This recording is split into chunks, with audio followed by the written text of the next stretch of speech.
കണ്ടാണശ്ശേരി ഗ്രാമപഞ്ചായത്ത് വികസന പദ്ധതി തയ്യാറാക്കുന്നതിന്റെ ഭാഗമായി സ്പെഷ്യൽ ഗ്രാമസഭ ചേർന്നു.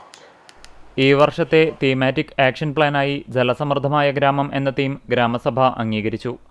16ാം ധനകാര്യ കമ്മീഷന്റെ 2026-27 സാമ്പത്തിക വർഷത്തേക്കുള്ള പഞ്ചായത്ത് വികസന പദ്ധതി തയ്യാറാക്കുന്നതിന്റെ ഭാഗമായാണ് കണ്ടാണശ്ശേരി ഗ്രാമപഞ്ചായത്തിന്റെ സ്പെഷ്യൽ ഗ്രാമസഭ സംഘടിപ്പിച്ചത്.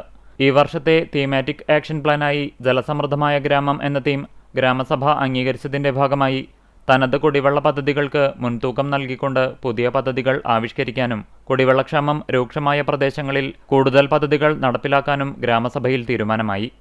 പഞ്ചായത്ത് പ്രസിഡന്റ് MP സജീബിന്റെ അധ്യക്ഷതയിൽ ചേർന്ന യോഗത്തിൽ പഞ്ചായത്ത് സെക്രട്ടറി KK രാധാകൃഷ്ണൻ വിഷയാവതരണം നടത്തി. Vice president CK Sudeepa, plan clerk PK Sheeja, assistant secretary CO Ando എന്നിവർ സംസാരിച്ചു. സ്ഥിരം സമിതി അധ്യക്ഷരായ VV തിലകൻ, നിവ്യ റനീഷ്, ഗ്രാമപഞ്ചായത്ത് അംഗങ്ങൾ, വിവിധ നിർവഹണ ഉദ്യോഗസ്ഥർ തുടങ്ങിയവർ പങ്കെടുത്തു.